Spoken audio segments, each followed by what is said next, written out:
Peace be with you. Friends, on this third Sunday of Lent, the church asks us to look at one of the really great texts in the Old Testament, namely the Ten Commandments from the book of Exodus. I've said before that Lent's a time of getting back to basics spiritually, and this is a good way to do it. Just as an athlete will go back to the fundamental moves of his sport, so in the moral and spiritual order, we go back to fundamentals, go back to basics. Can I suggest you go back to this text in Exodus?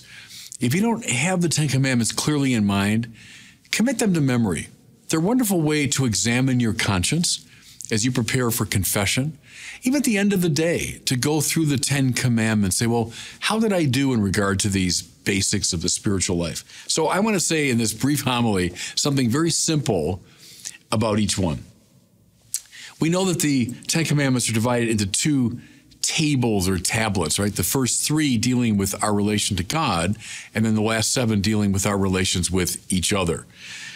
The first table is by leaps and bounds the most important. It's a basic biblical intuition. Having our relationship with God right is the condition for the possibility of anything else being right in our lives. If the relation to God is off kilter, everything else will become off kilter. And so we pay special attention to the first table. Commandment 1, I'm the Lord your God. You shall have no other gods besides me. Now, there's a trivial way to read this, that God is sort of this petty, jealous, tyrant. No. It's the most important element in the spiritual life. God doesn't need us. God doesn't need anything. So it's not a matter of God falling into a jealous, a snit here. When there's clarity about what we worship, the rest of our life falls into order. When there's ambiguity about that, then there's difficulty across the board. And I've said this to you before. We all worship something. There's always something in your life of supreme value. There's some center of gravity, if I can shift metaphors. Now, it could be pleasure, it could be money, it could be your country, it could be your family, all sorts of things. You shall have no other God besides me. In other words, any act of idolatry, turning something other than God into God, will throw the rest of your life off kilter. Clarity about the one God whom we worship, that's the most important. Second commandment, you shall not take the name of the Lord your God in vain. Now, there's a legitimate sense here where we shouldn't swear, as we put it. We shouldn't use the name of God in this sort of disrespectful way, and that's certainly true. Probably, though, what they had in mind here in the Old Testament was something like the use of God's name in a superstitious way as a kind of incantation. I'm going to use the name of God to get God to do something that I want. See, now we're getting close to the spiritual problem here. The idea is to worship God. That means God is my highest value. I've turned my life over to God. But there's a permanent danger in the spiritual order that I'm going to try to use God for my purposes. I spoke last week about falling in love with the benefits of God. If I can manipulate God so as to get what I want, see, now I'm in bad spiritual territory. So don't use the name of the Lord your God in vain means don't think you can ever manipulate God or put God to the test. No. God puts us to the test sometimes. We heard that with Abraham last week. Saw it with Job. But we don't put God to the test. We don't use his name as a kind of manipulative incantation. Third commandment, remember to keep holy the Sabbath day. How basic this was, everyone, to the biblical Israelites. The Sabbath. Not just a day of rest, but the day of worship. The day when we, in an embodied, concrete, conscious way, order our lives through ritual practice to God. And every part of it, I think, matters. It's so easy to make this abstract.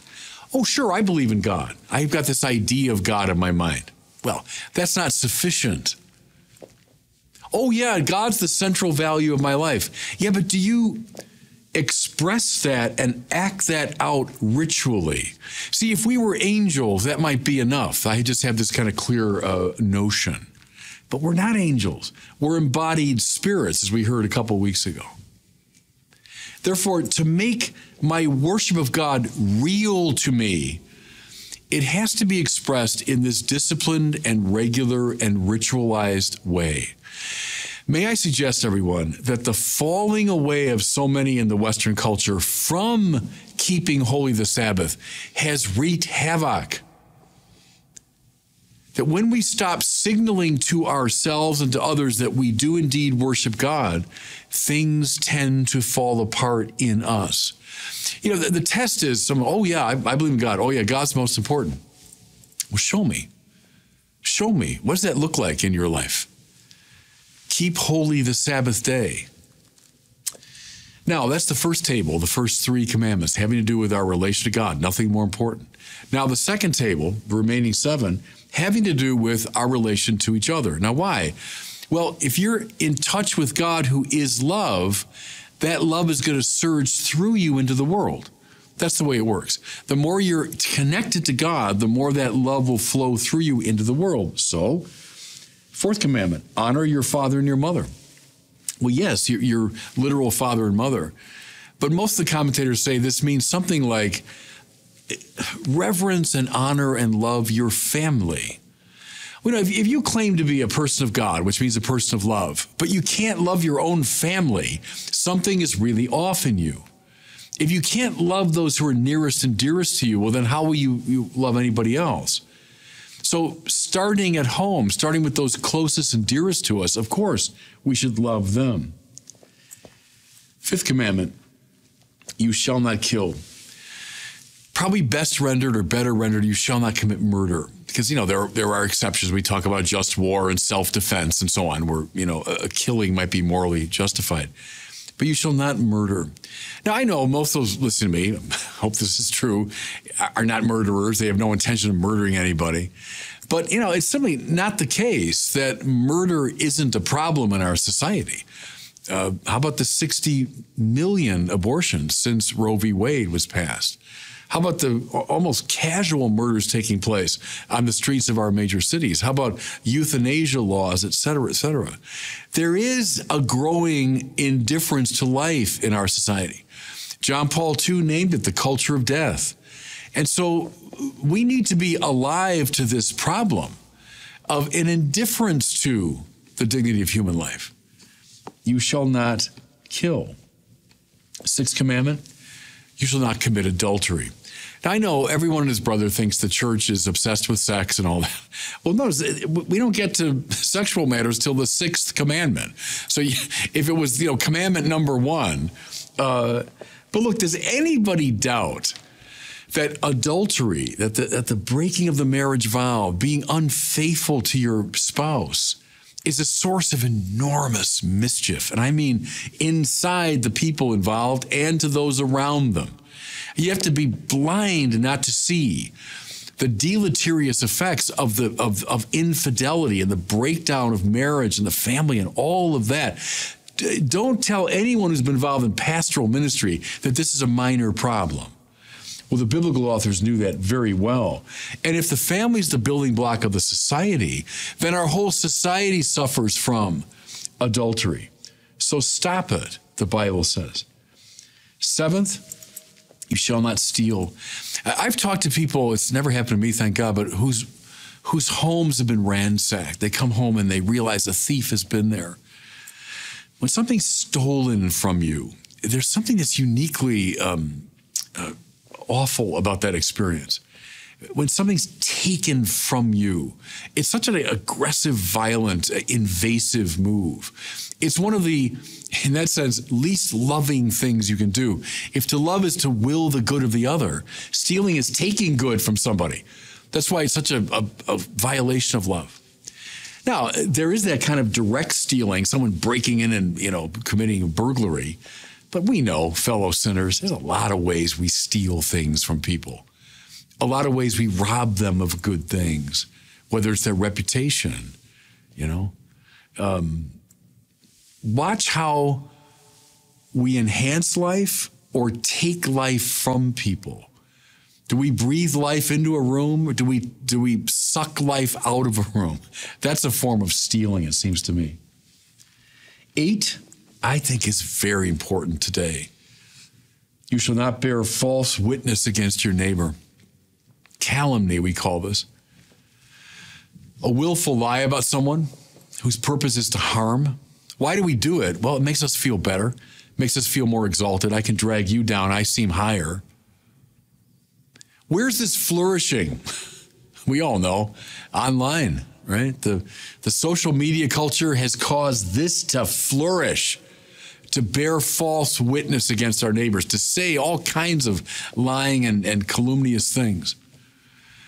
Could I urge everybody, especially during Lent, to watch this tendency, especially as you use social media? When I'm saying something about a person, is it true? And why am I saying it in the first place? To ask those 2 very good questions before you post something online, I'd highly recommend it. Bearing false witness. Watch the 8th commandment. I'll bring 9 and 10 together. You shall not covet your neighbor's goods. You shall not covet your neighbor's wife.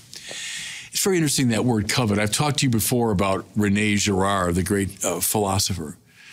He talked about the triangular quality of desire, that we rarely want something simply because it's attractive to us. Very often we want it because somebody else wants it, right?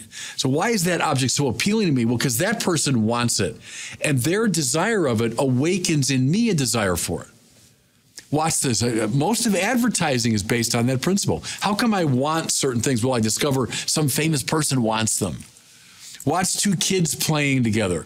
One kid is indifferent to a toy until his friend comes in and wants it. Do you see what Girard uncovered was the source of so much of our tension and violence in our society is this triangular quality of desire.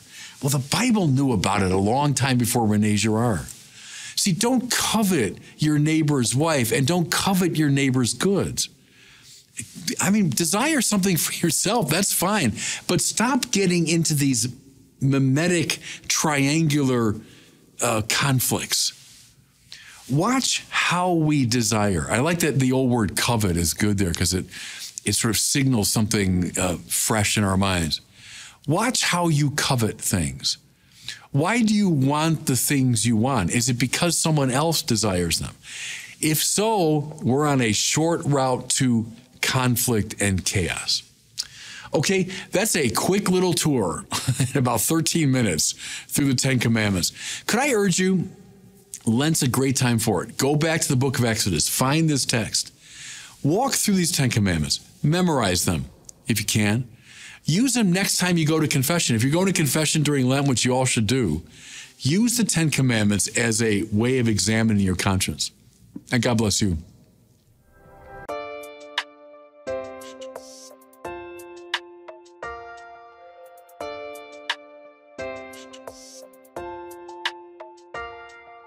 In a world where we don't do skin, a take of transformation.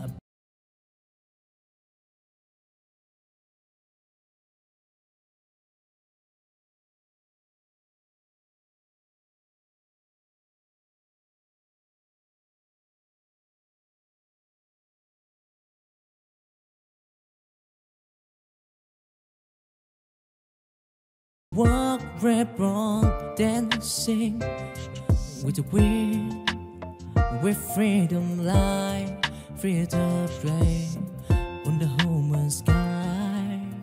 From net to city in building up and in feather to soy as time passed by. Song of the sky now sung in over in this world where I've been dream. Remain